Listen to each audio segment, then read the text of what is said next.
আপনি কি কখনো এমন কোনো মন্দিরের কথা শুনেছেন যেখানে কোনো মূর্তি নেই, আছে এক গুহা এবং এক জীবিত প্রাকৃতিক পাথর যাকে পূজা করা হয়? পৌরাণিক মত অনুযায়ী মাকে সন্তুষ্ট করতে এই মন্দিরে নরবলি দেওয়া হতো। পরবর্তীতে তা পশু বলিতে পরিবর্তিত হয়। সেখানে প্রধান পুরোহিত সকালে মন্দিরের দরজা খুলে প্রথমেই দেন বলি। শুধু তাই নয়, দুপুরে এবং রাতেও প্রধান পুরোহিতের দ্বারা দেওয়া হয় পশু বলি।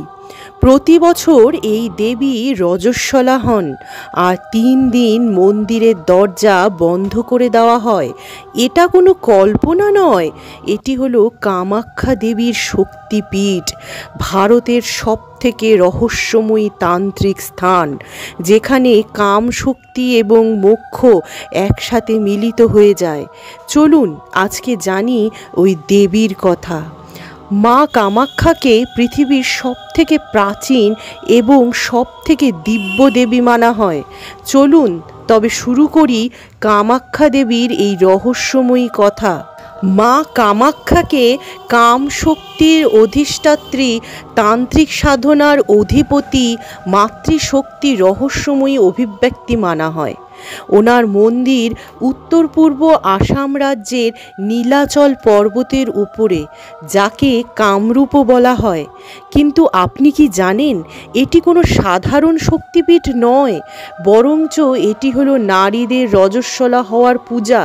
এটি সেই স্থান যেখানে সতীর যোনি পড়েছিল, যেখানে কামের মোক্ষ লাভের জায়গা বলা হয়। কাহিনী শুরু হয় ঠিক এখান থেকে। সতীর পিতা ছিলেন দক্ষ। তিনি শিবকে অপমান করার জন্য যজ্ঞে শিব এবং সতীকে আমন্ত্রণ জানাননি।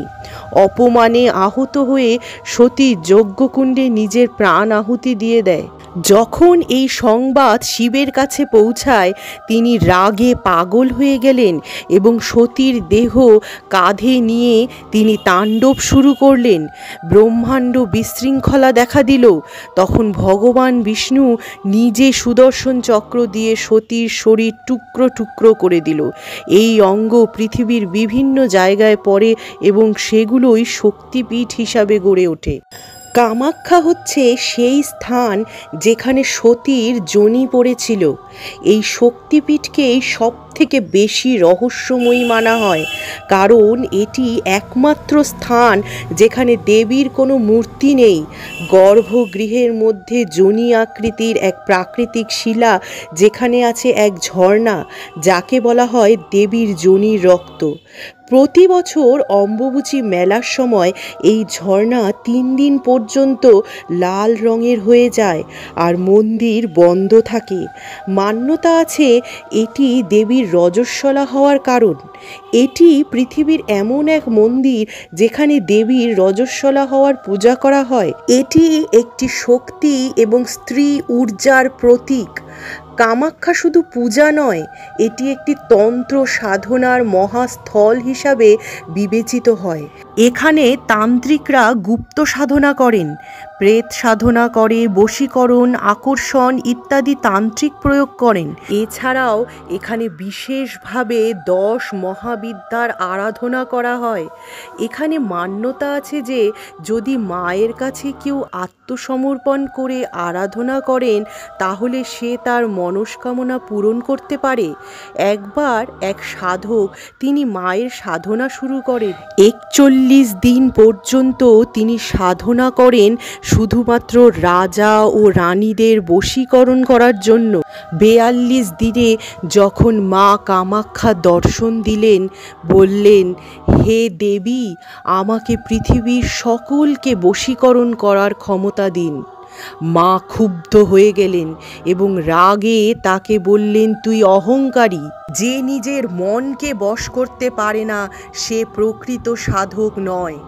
এরপরে সেই তান্ত্রিক অন্ধ হয়ে যায়। মা কামাখ্যা শক্তির দেবী। এখানে অম্বুবাচীর সময় একটি সাদা কাপড় রেখে দেওয়া হয় এবং 3 দিন পরে মন্দির খোলার পরে সেই কাপড় লাল হয়ে যায়। অম্বুবাচীর সময় এখানে প্রসাদ হিসাবে সেই লাল কাপড় ভক্তদের মধ্যে প্রদান করা হয়। মা কামাখ্যা মন্দির একমাত্র পৌরাণিক প্রমাণ যা মেয়েদের রজস্বলা হওয়ার পবিত্রতাকে তুলে ধরে। এই ভিডিওটি যারা শেষ পর্যন্ত আজকে দেখলেন, মনে রাখবেন এটি মার কৃপা বলেই আজ আপনি এই ভিডিওটি দেখতে পারলেন। তাই ভিডিও শেষে কমেন্টে একবার হলেও জয় মা কামাখ্যা লিখে যান।